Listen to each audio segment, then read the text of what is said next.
Not that you can see this or appreciate this, but that was the starting field position of our defense. That being the 50-yard line. And this was starting position of our offense. And in fact, our offense did maintain. They had a 15-play, 70-yard drive, a 10-play, 74-yard drive, a 14-play, 86-yard drive. And so I blame special teams more than anything else for particularly kickoff and kickoff return. We gave Cal the first two kickoff returns were the -49 and -47, and then the third one we mortared so we could try to get them a fair catch it at the 30-yard line, and we kicked it out of bounds. Gave it to them the 40.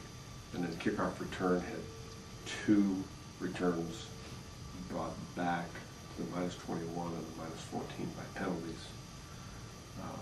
One return to the -26, which is a minus play for us, and a fumble that set up a Cal touchdown, which was our only turnover. So those two units in particular we were extremely disappointed with in terms of field position.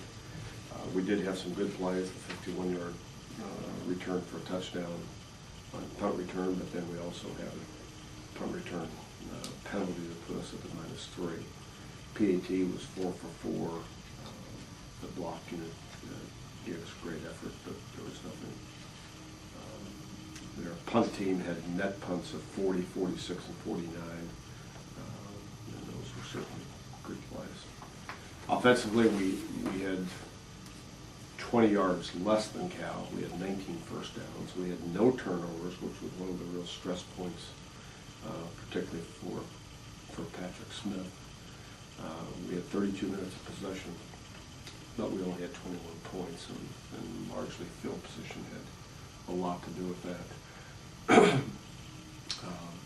But our encouragement is we just need to continue to keep working, and I think we can be a much better offense. Defensively, I thought we fought hard on the short field,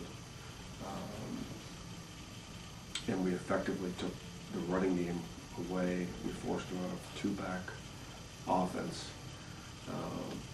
but we lost too many opportunities. We lost interception before the 60-yard TD. We did have one blown coverage, and this was not because of a young guy. This was one of our older guys, but we blew a goal line coverage on the 3rd and long, which would have saved us 4 points from the field goal attempt. And we just gave up the long ball. The one thing we didn't want to do, we gave the long ball, completed 9 passes. I can't remember ever being involved in something like that, but he completed 9 passes for almost 200 yards. The awards this week, prep special team was Mike Scott. Mike's going to be a really good young receiver. From Tyrone, our prep offensive player was Jared Good. Nice job. Has a good future. Prep defensive guy was Kirk Holloway.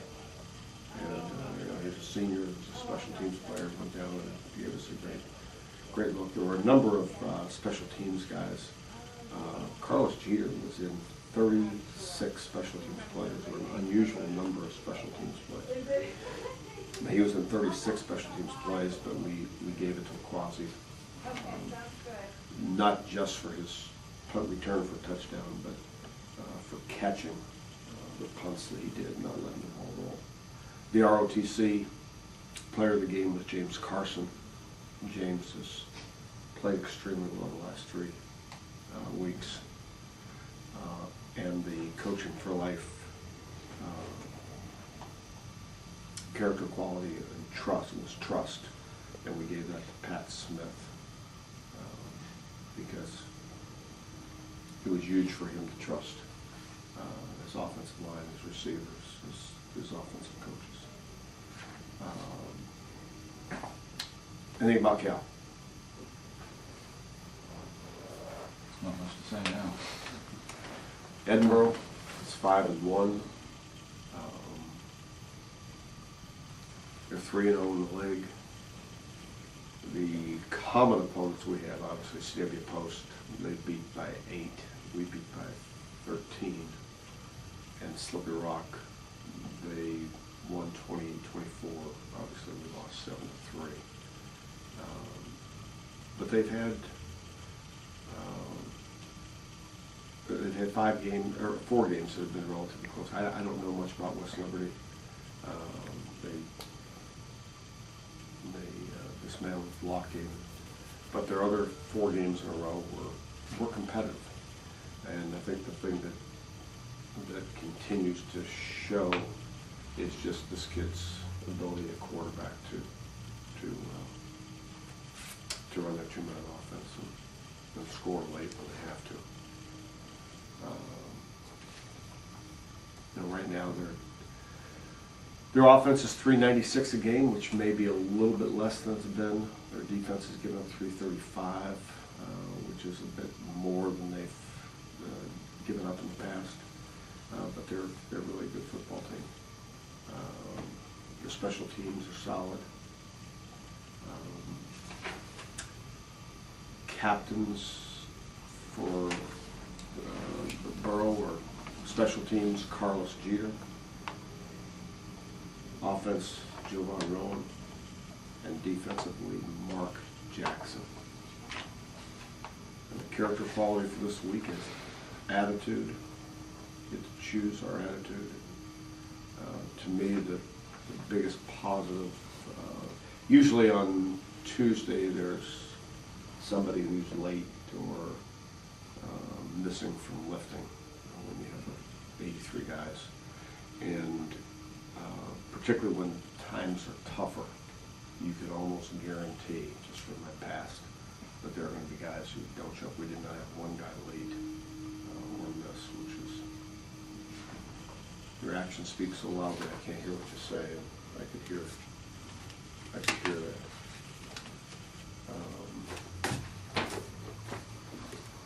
Pat Smith, quarterback? Yes. Yeah, Pat'll be the quarterback. I don't think Andrews was supposed to record his own shots this week, which are new.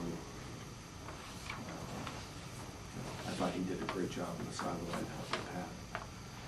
And but I don't think he'll be able to go unless it's just an emergency. How far away is Great Watch? I don't know. I really don't know. And I don't know that anybody does. But he went out pregame and through, and he just didn't have any velocity in the ball. Feel bad for him? I felt terrible for him. I felt terrible for him and for us. I think without